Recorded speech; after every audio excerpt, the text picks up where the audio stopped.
Levanga Hokkaido versus Yokohama B Corsairs. First 5, si Dwight Ramos at si Kiefer Ravena. Hindi nga nakapunto si Dwight at si Kiefer dito sa first quarter. Nakapag-commit pa ng turnover si Dwight Ramos.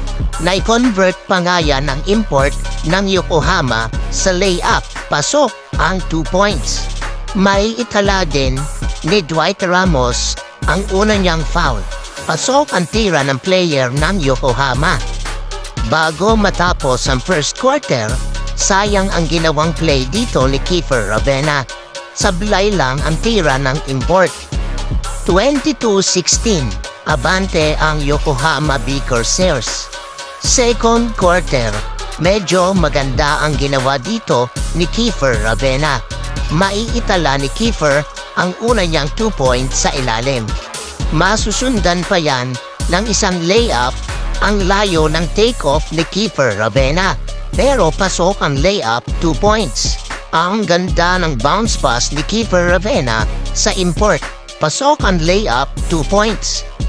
Sumubok si Kiefer Ravena, tumira sa 3 points, pero sablay.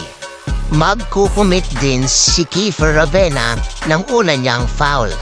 Under 8 minutes ng second quarter, ipinasok si Dwight Ramos. Maiitala din ni Dwight Ramos ang una niyang puntos. Pasok ang layup na may kasama pang foul.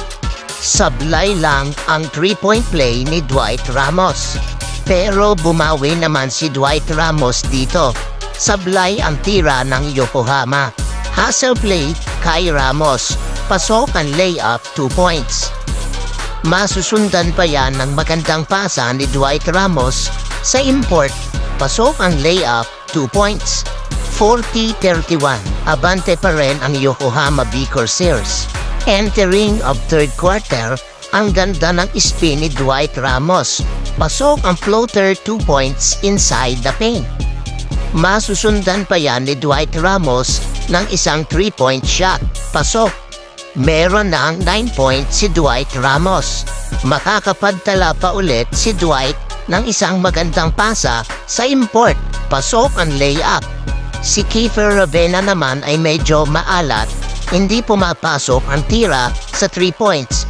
Buti na lang to the rescue ang import. Pasok ang 2 points. End of third quarter, abante pa rin ang Yokohama B Corsairs, 54-50. Fourth quarter, talagang maalat ang laro dito ni Kiefer Ravena. Sablay ulit ang tira sa 3 points. Hindi rin naipasok ni Kiefer ang layup. Sayang at tutok na sa ring. Still no Dwight Ramos sa fourth quarter. Pero no problem.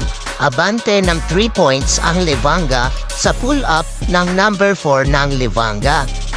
Natawagan ng offensive foul dito si Kiefer Ravena.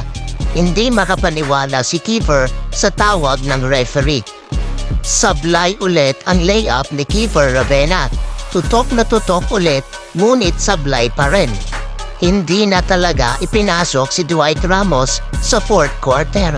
Binuhat ng dalawang import ang Levanga na ipasok ng import ang 200 slam dunk.